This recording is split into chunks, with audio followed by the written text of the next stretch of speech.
Welcome student, this is English in communication skills की class है। ये BE आपका जो सब्जेक्ट है 182 इंग्लिश कम्युनिकेशन स्किल्स की ये क्लास है। आप इसमें 3rd यूनिट पढ़ रहे हैं, verbal and non verbal communications. तो उसमें हमने देखा कि अगर हम बात करें स्टार्टिंग से, तो verbal and non verbal communications में आपने यहाँ तक इसको स्टडी किया। अब हम बैरियर ऑफ कम्युनिकेशन में पढ़ रहे हैं, सिमेंटिक बैरियर और लिंग्विस्टिक बैरियर। इसमें हमने एम्बिगिटी और बाकी चीजें कवर करी थी, होमोफोन्स भी कवर किए, contextual meaning and speech of act, यानी हम जब बोलते हैं अच्छा या कोई भी चीज ऐसे बात करते हैं, उससे भी हमने समझा कि क्या होता है। ठीक है जी। स्ट्रेस क्या होता है यहाँ पे? स्ट्रेस बता सकते हैं, स्ट्रेस एंड इनोटेशंस होता है किसी वर्ड पर्टिकुलर चीज पे अगर हम स्ट्रेस देते हैं तो हम ये स्ट्रेस बोलते हैं। अब हम बात कर रहे हैं वर्ड शिफ्ट की, जो शिवानी जी भी पढ़ के बताएंगे क्या होता है वर्ड शिफ्ट। उसके बाद एक सब्जेक्ट आएगा स्टाइल। स्टाइल में बात करने से भी मीनिंग चेंज हो सकती है, और रजिस्टर और जैगर। तो ये हमारे बैरियर्स हैं। तो इंग्लिश कम्युनिकेशन स्किल्स की क्लास को हम करते हैं कंटिन्यू, देखते हैं क्या पढ़ते हैं। ठीक है जी।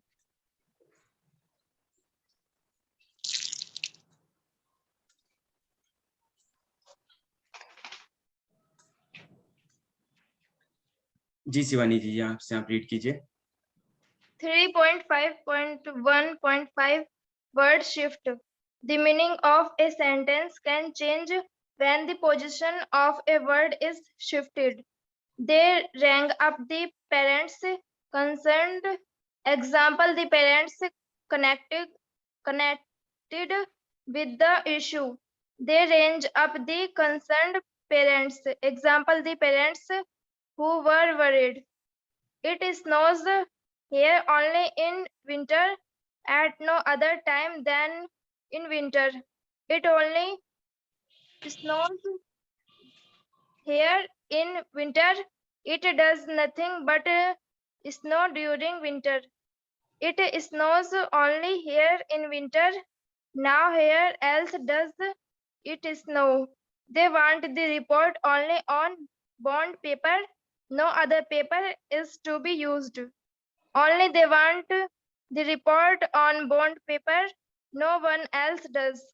They want only the report on bond paper. Other things need not be on bond paper.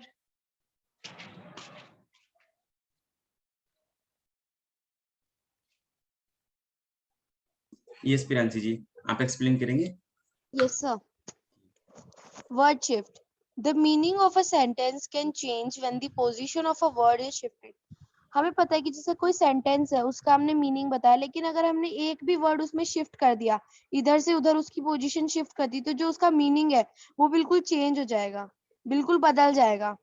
They rang up the parents concerned. That is the parents connected with the issue. इसका जो the rang up the parents concerned, इसका meaning है कि जो parents है वो एक issue से कनेक्टेड है। नीचे आते हैं, they rang up the concerned parents. अब कंसर्न पेरेंट्स पे इसमें हमने करा, इसका मतलब है कि the parents who are worried, जो कि वरिड है, जो कि परेशान है। ऊपर था हमारा द पेरेंट्स कंसर्न, मतलब कि जो पेरेंट्स है वो किसी इशू से कनेक्टेड है। अब हमारा जो कंसर्न पेरेंट्स है वो ये है कि जो पेरेंट्स थोड़े परेशान है, वरिड है, चिंता में है। इट शोज here only in winter at no other time than in winter. Only का मतलब क्या हो जाता है कि ये सिर्फ विंटर में ही दिखता है, किसी और टाइम पे नहीं दिखता। जो स्नो है वो सिर्फ ओनली में दिखती है, वो विंटर में दिखती है। It only snows here in winter, इसका मतलब है कि does nothing but snow during winter. इसका मतलब हो जाता है कि ये कुछ नहीं होता, सिर्फ स्नो होती है यहाँ पर विंटर में। नीचे वाले का it snows only here in winter, nowhere else does it snow, मतलब कि सिर्फ यहीं पे स्नो पड़ती है और कहीं पर स्नो नहीं पड़ती है। They want the report only on bond paper, no other paper is to be issued. यहाँ पर ओनली का मतलब है कि उन्हें सिर्फ जो रिपोर्ट है वो सिर्फ बॉन्ड पेपर पे चाहिए, किसी और पेपर पे नहीं चाहिए। स्क्रॉल कर, कहाँ पर है? Only they want the report on bond paper, no one else does, मतलब कि उन्हें सिर्फ रिपोर्ट चाहिए और कुछ नहीं चाहिए। They want only the report on bond paper, मतलब इनके कहने का मतलब है उनको बॉन्ड पेपर पे सिर्फ वो रिपोर्ट चाहिए और कुछ नहीं चाहिए, और तुम सिंपल पेपर पे भी दे सकते हो। तो सर हमने जो वर्ड्स थे उनको हमने अलग अलग पोजीशन पे डाला, तो जो एक सेंटेंस था उसका पूरा मीनिंग बदल गया, उनका अलग अलग मीनिंग निकल गया। जी right, absolutely correct and right. ठीक है जी, अब स्टाइल को पढ़ते हैं। स्टाइल जैसे आपने ऊपर देखा कि वर्ड को थोड़ा सा हमने जैसे ऊपर ओनली एक वर्ड को हमने सेंटेंस में आगे पीछे भी शिफ्ट करने से भी उसकी मीनिंग या उसका एक्सप्रेशन या उसका जो भाव है वो बदल सकता है। जैसे हमने यहाँ पे देखा था कि अलग अलग स्ट्रेस, हमने एक ही सेंटेंस में जब हम स्ट्रेस पर्टिकुलर चीज पर देते हैं तो वो चीज हमने इसके रिलेटेड में एक वीडियो भी दिखाऊंगा।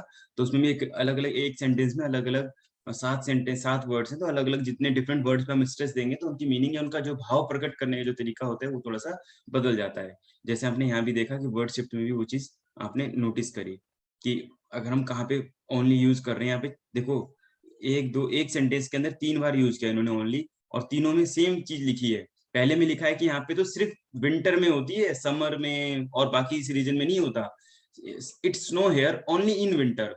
ओनली इन विंटर का मतलब है कि सिर्फ विंटर में होती है यहाँ पे स्नो, ओनली इन विंटर। और यहाँ पे लिखा है only snow here in winter. Winter में क्या होता है आपके यहाँ, विंटर में आपके यहाँ विंटर में क्या होता है, बारिश होती है, धूप होती है या कुछ होता है, नहीं। इट्स स्नो, ओनली स्नो, यहाँ पे तो ओनली स्नो। ठीक है, यहाँ धूप नहीं, बारिश नहीं, कुछ नहीं, ओनली स्नो। और थर्ड में लिखा है कि it's snow only, it snows only here in winter. जब सर्दियां आती हैं तो जैसे अब सर्दियां जैसे हमारे इंडिया में बात करें तो विंटर में क्या होता है, सिर्फ शिमला, ओनली शिमला या 2-4 जगह पे, मनाली, हिमाचल, कुछ जगहों पर ही स्नो पड़ती है। जैसे जम्मू हो गया, लद्दाख हो गया, श्रीनगर हो गया, तो ओनली कुछ एरिया है वहीं पे स्नो होती है इन विंटर के टाइम पे, और बाकी जगह पे स्नो नहीं होती है। तो दीज आर दी, आपने इसको समझा। अब स्टाइल को रीड करेंगे कोई स्टूडेंट आकर के, उसके बाद उसका एक्सप्लेनेशन प्रियांशी जी करेंगे। जी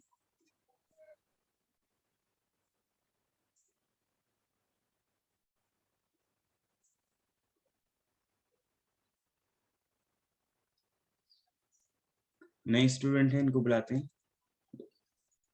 जी रुकैया अंसारी जी।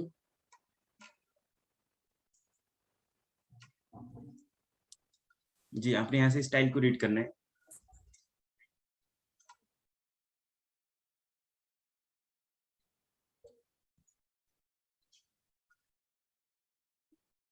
जी रीड करेंगे आप, रुकैया जी। सर हम कह रहे थे कि ये 181 की इन्वायरमेंट की क्लास थी, वो क्यों नहीं हुई? वो हिंदी मीडियम से, आप इंग्लिश मीडियम से हैं? जी सर, हिंदी। हिंदी मीडियम से हम ना अभी क्लास नहीं कर रहे हैं, हम ऑलरेडी एक बार सिलेबस कंप्लीट कर चुके हैं। अगर आपको अच्छा रिवीजन नहीं क्लास सर, ज्वाइन करनी है तो आप आ सकते हैं, वो 1-2 दिन में हम टाइम में भी देखेंगे और उसके बाद उसको रिवीजन क्लास करेंगे उसकी। ठीक है जी सर, जी बस ये पूछ। जी ओके सॉरी। और स्टूडेंट कोई और इसको रीड करना चाहते हैं? उपासना जी रीड करेंगे। Okay sir. जी हाँ हाँ ठीक है। Style, our communication must be made in a style appropriate to the occasion. We shall distinguish mainly two styles, formal and informal. Using a formal style where the informal one is required may create a comic effect.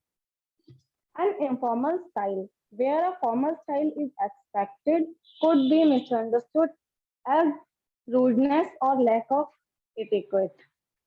A very formal and completely unambiguous style is required in legal statements which have to be absolute, allowing for no other possible interpretation. For example, an ordinary sentence, I did not borrow rupees 5,000 from Mr. Rao on June 6 could be made precise as follows. I did not borrow 50,000 or any other amount from Mr. Rao on June 6 or on any other day. But such statements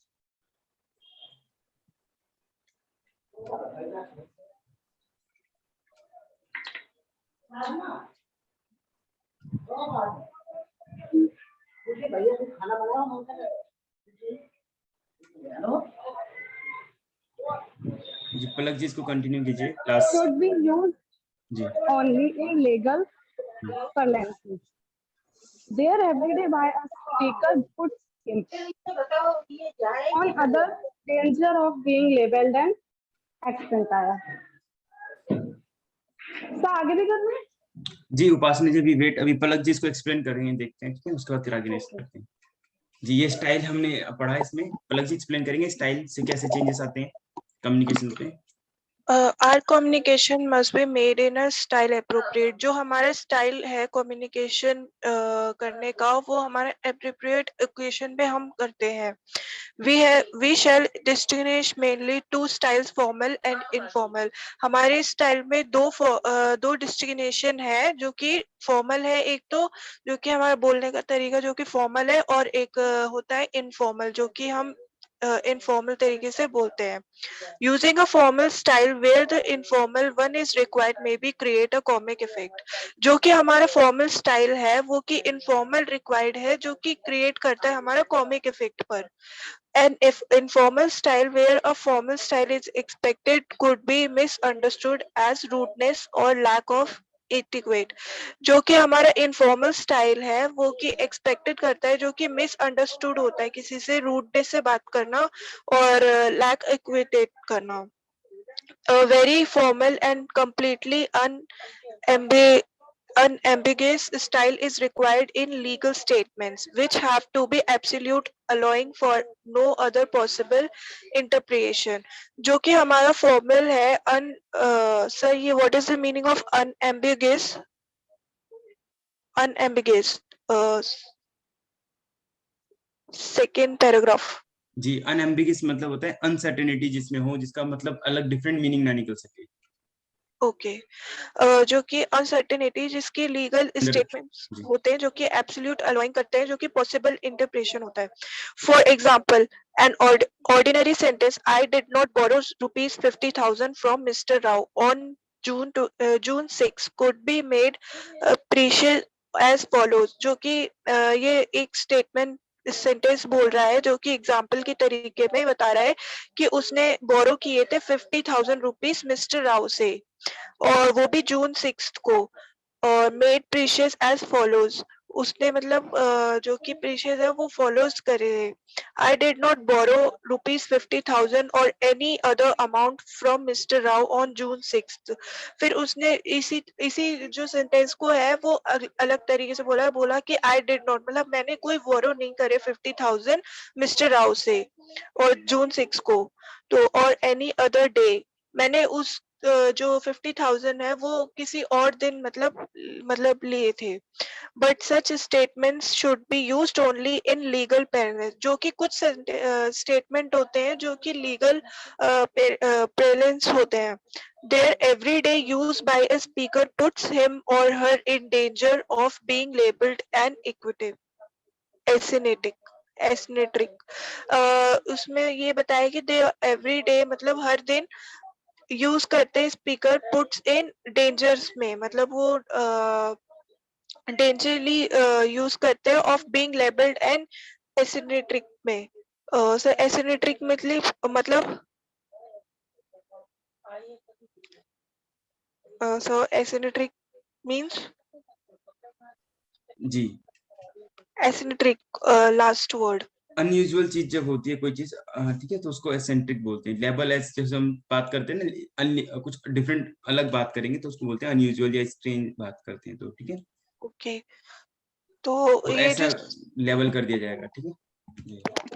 चलिए बहुत अच्छा, अभी पलक जी ने आपको explain किया कि our communication must be made in a style proportionate. अगर हम बात करें जी, अभी इन्होंने जैसे बताया कि हमारा जो कम्युनिकेशंस है वो कैसा होना चाहिए, मस्ट बी स्टाइल एप्रोप्रिएट। जो एप्रोप्रिएट होता है आपको उसी एप्रोप्रिएट में बात करनी चाहिए। जो स्टाइल एप्रोप्रिएट है, आप किसी फ्रेंड से एप्रोप्रिएट क्या होता है, फ्रेंड से आप बहुत रूडली बिहेव करोगे तो आपको अच्छा लगेगा नहीं, तो फ्रेंड से जितना जेस्चर या जिससे बात करनी होती है हमको वैसे ही बात करना चाहिए ऑन द ओकेजन, ठीक है। अब मान लो डिफरेंट ओकेजन आते हैं हमारे लाइफ में भी, हम किसी को एग्जाम में कुछ सफर कर रहा है या किसी को थोड़ा सा पेन हो रहा है तो हम वहां पे हंसेंगे नहीं, स्माइल नहीं करेंगे ज्यादा, ठीक है। या किसी को बहुत खुशी हो रही है वहां पे हमारा मुंह नहीं लटकना चाहिए, नहीं तो कहेंगे यार यार हम तो अच्छे मार्क्स या कोई अच्छे काम हुआ है हमारा और ये देखो ये मुंह लटकाया हुआ है। इसका मतलब हमारा जो बोलने का या जो भी स्टाइल होता है वो भी हमारा अच्छा होना चाहिए। We shall distinguish mainly 2 style. अच्छा, अभी तो मैंने जो आपको बताया कुछ जनरल चीज बताई, इसके अलावा हमारे पास 2 स्टाइल ऐसे हैं, एक तो फॉर्मल और दूसरा है इनफॉर्मल। दोनों की अपनी अपनी इंपॉर्टेंस है। Using a formal style where the informal one is required may create a comic effect. Comic effect का मतलब होता है जहां पे फॉर्मल स्टाइल चाहिए, using a formal style where the informal one is required. जहां पे इनफॉर्मल रिक्वायर्ड है वहां पे अगर आप फॉर्मल हो जाओगे तो कॉमिक बन जाएगा। फॉर एग्जांपल मेरे फ्रेंड का किसी का बर्थडे है और मैं बहुत टाइट शाइट बूट फूट पहन के बूट पॉलिश करा के एकदम ऐसे जाऊंगा, तो मेरा वहां पे कॉमिक बनेगा या नहीं बनेगा, है ना। जहाँ पे इनफॉर्मल रिक्वायर्ड होता है वहां पे अगर हम फॉर्मल काम करेंगे तो वहां पे थोड़ा सा हमारा जोक भी बन सकता है, कॉमिक इफेक्ट आ जाएगा, वहां पे इतना ज्यादा सिंसियरली नहीं लिया जाएगा हमें। An informal style where the formal style is expected could be misunderstood. जहाँ पे इनफॉर्मल, अगर मान लो जहाँ पे फॉर्मल कोई लीव है या कोई मान लो मेरे को अनाउंस करना है यहाँ पे कि कल क्लास नहीं होगी, या कोई ऑफिस में या कोई स्कूल के प्रिंसिपल को अनाउंस करना है बच्चों कल छुट्टी है, और वो बड़ी इनफॉर्मल होके बोलेंगे अरे अच्छा बच्चों कल छुट्टी, कोई हंस हंस के ऐसे कुछ बोलेंगे तो क्या होगा, लोगों को लगेगा पता नहीं छुट्टी है नहीं है, बच्चे सच धज के अगले दिन फिर स्कूल पहुंच जाएंगे। इसका मतलब अगर आपको हॉलीडे अनाउंस करना है तो प्रॉपर एक माइक में और प्रॉपर सिस्टम में जब प्रेयर होती है, जब हमारी उसमें जो होती है ना, तो वहां पे एक तरीके से उसको अनाउंस किया जाता है, तो ऐसा लगता है कि हाँ कल एक सिंसियरली बोला गया है, तो इसका मतलब कल छुट्टी ही है। ठीक है, ऐसे जब कभी ऐसा हुआ होगा आपके साथ तो हुआ, पता नहीं हमारे साथ तो हुआ है कि क्लास के अंदर मॉनिटर को इन्फॉर्मेशन लेके आता है तो उसके स्टाइल या फॉर्मल या इनफॉर्मल से बहुत कंफ्यूजन हुई थी और उसके बहुत ज्यादा मिसअंडरस्टैंडिंग हुई। जब उसने हॉलीडे कहा तो हम पहुंच जाते थे स्कूल, और जब कहा कि हॉलीडे नहीं है तो हम अपने घर बैठे रहते थे। होता है ना चार, कई बार ऐसा भी हुआ है कि ग्रुप में आपस में लोग डिस्कस कर रहे हैं कि कल तो छुट्टी है कल तो छुट्टी है, और उन 4 लोगों की बातें सुन के मैं स्कूल नहीं गया। ठीक है, ऐसा भी हो जाता है। तो क्यों हो जाता है ऐसा, तो इसका फॉर्मल इनफॉर्मल का इफेक्ट होता है कि आपको अगर बहुत अच्छी सीरियस बात बोलें तो उसको उतना ही सिंसियरली बात करके बताओ, और लोग कोई मजाक को भी इतना सीरियसली बात बोलेंगे तो ऐसा लगेगा कि हाँ सच में हुआ होगा ऐसा। ठीक है, एंड इनफॉर्मल स्टाइल ये हो गया, आपने समझ लिया इसको। A very formal completely ambiguous के बारे में बात करें, style is required in legal state. अच्छा, जो सबसे इंपॉर्टेंट जो नीचे बताया गया है, आपने कभी कोई लीगल डॉक्यूमेंट पढ़ा है, आपने कभी कोई एफिडेविट या कभी किसी स्टूडेंट ने, आप लोगों ने किसी ने कभी लाइफ में पढ़ने का मौका मिला होगा, या सेल्स डीड या कोई ऐसी चीज, तो आपने देखा होगा कि वहां पे हम एम्बिगस होता है अनएम्बिगस। अनएम्बिगस मतलब था ओपन एंडेड, मतलब किसी को हम मौका दे रहे हैं कि इसका कोई और मीनिंग निकाल सके। नॉर्मली आपने देखा होगा किसी की बात का कुछ भी मीनिंग निकाल लेते हैं तो फिर आगे उसको इशू बना देते हैं, बट ऐसा मौका नहीं दिया जाता। हम जब लीगल प्रोसीडिंग करते हैं तो हम एक एक सेंटेंस को, बेशक इतना लंबा सेंटेंस बन जाता है। एक नॉर्मल अगर मान लो मैं अपने सेकंड हैंड 2 व्हीलर को या अपनी बाइक को बेचता हूँ, तो एक जो डॉक्यूमेंट बनता है वो लंबा चौड़ा 2-3 पेपर का बन सकता है। नॉर्मल एक बेच ही तो रहा हूँ, लेकिन जब उसके लिखित में जब इन रिटर्न डॉक्यूमेंट बनता है तो 2-3 शीट का बन जाता है। उसमें exact date, exact figure, exact सारी चीजें लिखी जाती है ना। तो ये सारी चीज में लिखी जाती है। उसका एक एग्जांपल इन्होंने दिया है कि जब हम लीगल डॉक्यूमेंट होता है तो उसमें किस तरीके से लिखी जाती है। देखो फर्स्ट सेंटेंस में अभी इनकम्प्लीट है, आपने जो फर्स्ट सेंटेंस पढ़ना है वो थोड़ा सा इनकम्प्लीट है, फिर सेकंड सेंटेंस में उसको उन्होंने कवर कर लिया है। पहला सेंटेंस में रीड करता हूँ, I did not borrow 50,000 from mister Rao. तो पहले सेंटेंस में कह रहा है कि मैंने मिस्टर राव से 50,000 नहीं लिया ऑन 6 जून को। इसका मतलब यहाँ पे अच्छा 6 जून को नहीं लिया, अच्छा तुमने 10 जून को लिया होगा। यहाँ पे ओपन एंडेड है, ठीक है। लेकिन मेरे को अगर स्टेटमेंट पूरा क्लियरली करना है तो मेरे को पूरा बोलना पड़ेगा, I did not borrow the 50,000 from any other amount from mister Rao. Any other amount, देखो इसमें लिखा है कि 50,000 या फिर कोई दूसरा अमाउंट, दो चीज में इन्होंने ऐड करी है। मैं आपको हाईलाइट करके बताता हूँ। एक तो एनी अदर अमाउंट ऐड किया इन्होंने, और दूसरा फिर एक और लिखा है कि एनी अदर डे। ठीक है, दो चीज इन्होंने ऊपर वाले सेंटेंस में ऐड कर दिया। अब ये सेंटेंस क्या बन गया, थोड़ा सा लॉन्ग बन गया, बट ये कंप्लीट सेंटेंस है। अब इसकी एम्बिगस नहीं है, अभी ये इसका कुछ का कुछ मतलब निकाल के लोग लीगल प्रोसीडिंग आगे नहीं बढ़ा पाएंगे।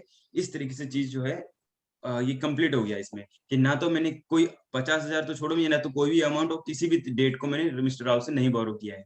But such statement should be use only, लेकिन उन्होंने ये कहा है कि इस तरह की जो स्टेटमेंट है, but such statement should only be use only in legal parlance. जब लीगल कॉन्टेक्स्ट की बात करेंगे तभी हम इस ऐसी चीज को यूज करेंगे। The everyday use by a speaker puts him और हर इन, अगर हम एवरीडे यूज करेंगे इस तरह की चीजों को तो एक हम कह सकते हैं कि वो अपने आप को एक लेवल कर लेगा, किसमें, प्रॉब्लम में, एक डेंजर में इसको लेवल कर लेगा अपने आप को। यहाँ तक इसको हमने कंप्लीट कर लिया। अब हम इससे आगे देखते हैं। तो लैंग्वेज, ये स्टाइल के बारे में बात था। The language of a speaker should vary according to the role he is playing. तो कोई भी लैंग्वेज जो पर्सन बात करता है तो उसके रोल पे डिपेंड करता है। Looks at the following statement which more or less convey the same meaning of the empathy। empathy के बारे में सेम मीनिंग कर रहा है। अब पॉलिटिशियंस क्या कहते हैं, आई फील योर पेन। और कॉल सेंटर स्टाफ क्या कहते हैं, I hear what you are saying. ठीक है, I hear what you are saying. अब बिजनेसमैन क्या कहते हैं, I see what you mean. ठीक है, इस तरीके की जो डिफरेंट मीनिंग है, इसमें एम्पैथी की बात आ रही है। ठीक है, तो ये कितना क्लोजनेस होने की कोशिश कर रहे हैं। पॉलिटिशियंस क्या कहते हैं, आई फील योर पेन, आपको जो पेन हो रहा है ना, वो मैं पेन को फील कर सकता हूँ। ठीक है, कॉल सेंटर कहते हैं, हाँ यस कहिए मैं आपको सुन रहा हूँ, है ना, आपकी जो भी क्वेरी है, आपकी प्रॉब्लम है, मैं आपको, मे आई हेल्प यू, है ना, इस तरीके से ये फील कराने की कोशिश करते हैं आपको। कोई भी हमारे प्रोडक्ट से रिलेटेड या कोई भी सर्विस, गुड्स एंड सर्विस से रिलेटेड कोई प्रॉब्लम हो, तो आप अपने कंपनी के कॉल सेंटर को कॉल करते हैं, तो वो कहते हैं हाँ यस मैं आपकी बात सुन रहा हूँ। ठीक है, और बिजनेस में इस तरीके से। अब बात करते हैं रजिस्टर एंड जार्गन्स क्या होते हैं, एक्रोनिम्स होते हैं, ये भी एक तरह के बैरियर्स होते हैं। अब हम टॉपिक क्या पढ़ रहे हैं, अभी हम बैरियर्स पढ़ रहे थे, जिसमें हमने स्टाइल के बारे में पढ़ा, स्ट्रेस और अनोटेशंस के बारे में पढ़ा, सिमेंटिक और लिंग्विस्टिक बैरियर्स के बारे में पढ़ा। ठीक है, तो ये सब चीजें पढ़ने के बाद अब एक और बैरियर्स के बारे में हम पढ़ेंगे, जो है रजिस्टर एंड जार्गन्स। ये किस तरीके की चीजें होती हैं, इसको हम रीड करेंगे। हम पहले वेलकम करते हैं किसी को, स्टूडेंट्स को। जी, सन्नी जी रीड करेंगे इसको।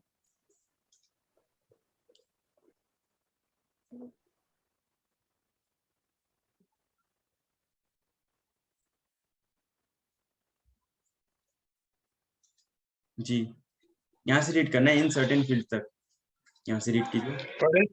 जी, register and jargon acronyms. In certain field, certain words have a special meaning. Those not from the field may not know that register or the particular meaning of a word in that field. Example: the word instrument in the field banking in a check or a demand draft. A section mean bundle of 100 notes or of the same denomination. Jargon consists of a set of words specific to a department, field, or profession. Within a within its field, jargon does help in keeping communication short yet effective and even precise. There is a medical jargon, legal jargon, sport jargon, trade jargon, and political jargon. For for for people not in the field, jargon may be confusing, irritating, or misleading. A stock market derivative has little to do with a mathematical derivation, and the silly mid off position do not appear silly to the cricket lover. Acronyms are words made by putting together the initial letter of descriptive name. They are usually understood only within their context. STD, PN, PIN, NGO are common acronyms in India. What we call PIN code in a zip code in a American. Some acronym, however, have attained status of word. The word radar was originally an acronyms, radio detection and ringing. हो गया। जी, प्रियांशी जी इसको read करेंगे, yes sir. इसको explain करेंगे।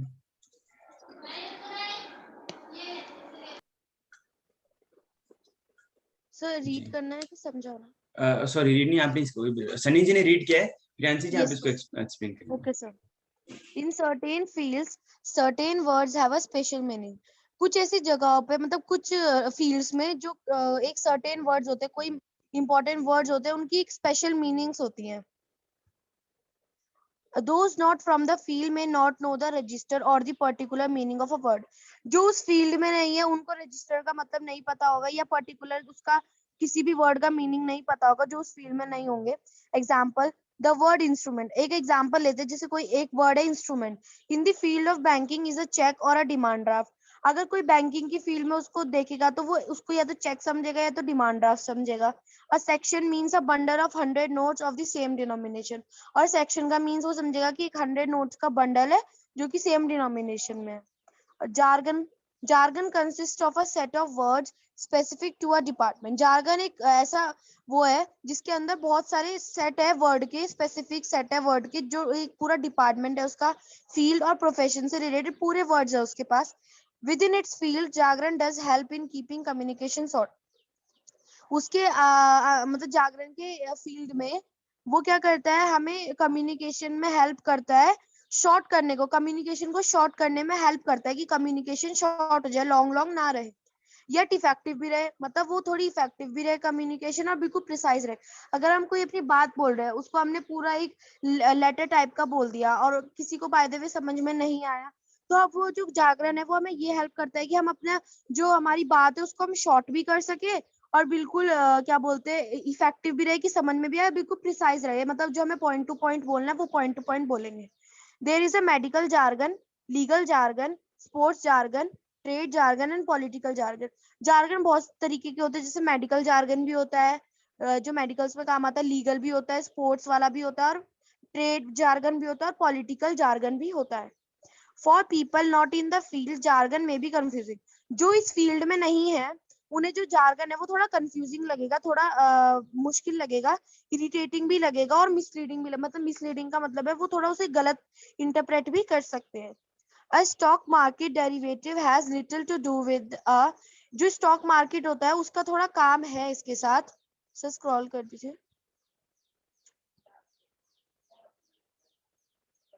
To do with a mathematical derivation. जो stock market है उनका जो काम है वो थोड़ा मैथमेटिकल डेरिवेशन से है।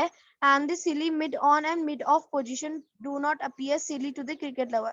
और जो silly mid on and mid off जो पोजीशंस होती हैं, जो उसकी पोजीशंस होती है वो जो क्रिकेट लवर है उनको थोड़ी सीली लगती है कि बार बार ये पोजीशन क्यों इनकी मिड ऑन और मिड ऑफ हो रही है। Acronyms are words by putting together. Acronyms वो words होते हैं जब हम किन words को एक साथ put करते हैं। The initial letters of a descriptive name, किसी भी कोई भी नाम है उसके कुछ words को हम एक साथ रखते हैं। They are usually understood only within their context. उनको हम समझ सकते हैं सिर्फ उनके context। जैसे STD है, STD का हमें मतलब पता होता है जहाँ से हम फोन कर सकते हैं। पैन का मतलब होता है आई थिंक पैन कार्ड, और पिन का मतलब होता है कोई भी पिन, चाहे वो फोन पिन हो, चाहे वो एटीएम पिन हो, चाहे कोई सा भी पिन हो। एनजीओ, हमें पता है एनजीओ क्या होते हैं। Are common acronyms in India, ये कुछ एक्रोनियम्स है, कुछ ऐसे वर्ड्स है जो हम इंडिया में अपने यूज करते हैं। एक्रोनियम्स वो होते हैं जिसे हम उनको शॉर्ट फॉर्म बोलते हैं, एक्रोनियम्स को हम शॉर्ट फॉर्म भी बोल सकते हैं किसी भी वर्ड की। What we call a pin code is a zip code in America. हम पिन कोड को और जिप कोड को अमेरिका में क्या बोलेंगे? Some acronyms, however, have attained the status of words. कुछ जो acronyms है उन्होंने एक words का status attain कर लिया है। The word radar was originally an acronym. जो एक word radar है, radar जो हम use करते हैं वो एक acronym है, उसका पूरा meaning है radio detection and ranging. Sir हो गया। थैंक यू प्रियांशी जी, आपने काफी अच्छा एक्सप्लेन किया। और इस आई होप कि सारे स्टूडेंट को इस चीज अच्छे से समझ में आई होगी कि रजिस्टर्स क्या होते हैं और जार्गन्स क्या होते हैं। रजिस्टर होते हैं ऐसे वर्ड्स पर्टिकुलरली किसी चीज पे रजिस्टर्ड हो गए हैं और उसकी पर्टिकुलर मीनिंग है। एग्जांपल यहाँ से स्टार्ट किया गया था इंस्ट्रूमेंट से। इंस्ट्रूमेंट एक वर्ड है जो म्यूजिशियन के लिए इंस्ट्रूमेंट का मीनिंग दूसरा हो सकता है, और बाकी जो है बाकी स्टूडेंट्स के लिए, बाकी बैंकिंग की बात करें तो बाकी चीजों के लिए अलग डिफरेंट मीनिंग हो सकती है इंस्ट्रूमेंट की। जैसे बैंकिंग के लिए इंस्ट्रूमेंट नेगोशिएबल इंस्ट्रूमेंट या बिल ऑफ एक्सचेंज, चेक्स, ये सारे इंस्ट्रूमेंट होते हैं उनके लिए, ठीक है। या सेक्शंस की भी बात करते हैं तो यहाँ पे एक सेक्शन जो सेम डिनोमिनेशन के रखते हैं वो, या सेक्शंस, और बाकी उसमें म्यूजिक में भी कोई होता होगा, या फिर एक है ना, अलग अलग आप सेक्शंस को यूज कर सकते हैं। तो ये पर्टिकुलर रजिस्टर्स वर्ड हैं जो होते हैं, ठीक है। और उनके एक्रोनिम्स भी बात करते हैं। जार्गन, पहले तो जार्गन वर्ड याद करते हैं। जार्गन क्या होता है? एक ऐसे बोले जाते हैं शब्द जो है पर्टिकुलर क्षेत्र में, किसी फील्ड में, किसी डिपार्टमेंट में बोले जाने वाले शब्द, ठीक है। आप जितने भी डिपार्टमेंट है, जितनी भी चीजें, आप अलग अलग शब्द बोले जाते हैं। प्रियांशी ने ऑलरेडी इसको अच्छा एक्सप्लेन किया हुआ है, बट मैं थोड़ा सा और इसमें थोड़ा सा ऐड कर रहा हूँ कुछ। जार्गन जैसे आपने देखा ना कि क्रिकेट स्पोर्ट्स में कुछ चीज यूज की जाती है।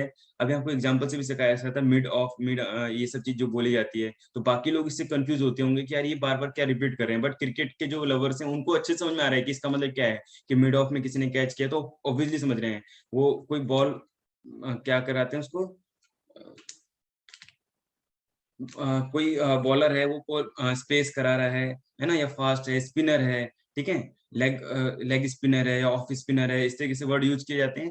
तो ये सब चीजें एक पर्टिकुलर क्षेत्र में या पर्टिकुलर भाषा में बोली जाने वाली चीजें हैं, वो क्रिकेट को पसंद जो है जो देखते हैं उनको पसंद आती होगी या उनको समझ में आती होगी, लेग स्पिन कराने वाले बॉलर या ऑफ स्पिन कराना क्या होता है, ठीक है, ये चीजें। ऐसी पॉलिटिकल क्षेत्र में भी बहुत से वर्ड ऐसे बोले जाते हैं, गुटबाजी, है ना।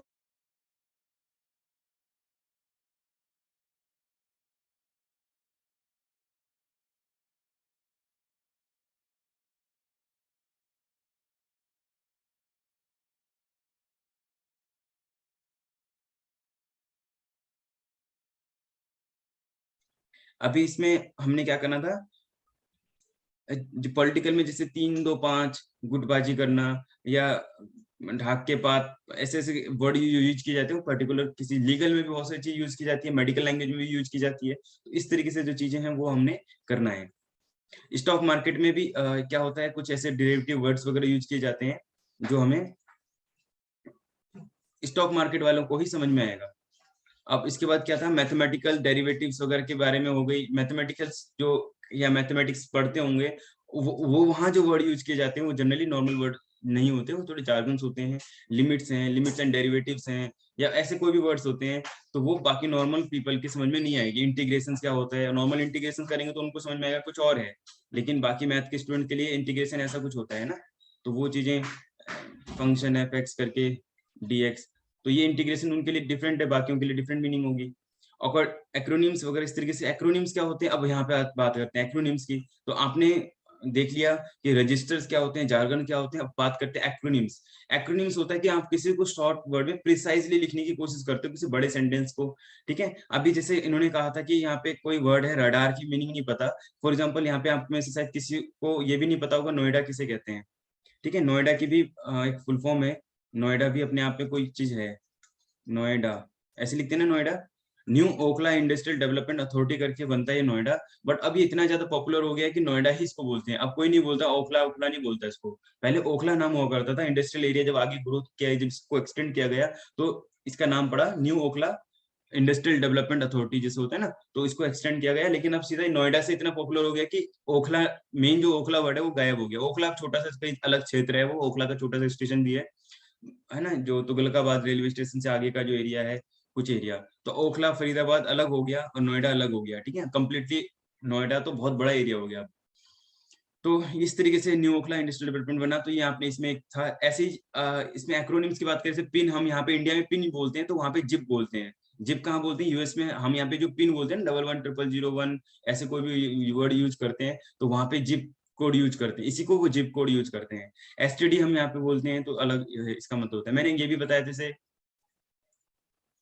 ठीक है, इसका मतलब किसी ने मेरे को बताया था, जब मैंने ऐसे लिखा तो किसी ने बोला क्या कर रहे हो, लेकिन हो सकता है किसी और के लिए कोई और मीनिंग हो, ठीक है। तो ऐसे हम बहुत सारे शॉर्टकट यूज करते हैं, तो ये भी हमारे लिए एक्रोनिम्स की मीनिंग अलग अलग हो सकती है। आप लोग अलग बात कर सकते हैं, किसी शॉर्टकट को अलग तरीके से बात कर सकते हो, ठीक है। तो ये हाउएवर अटेंशन, ये काफी सारा लंबा लेंदी हो गया ये।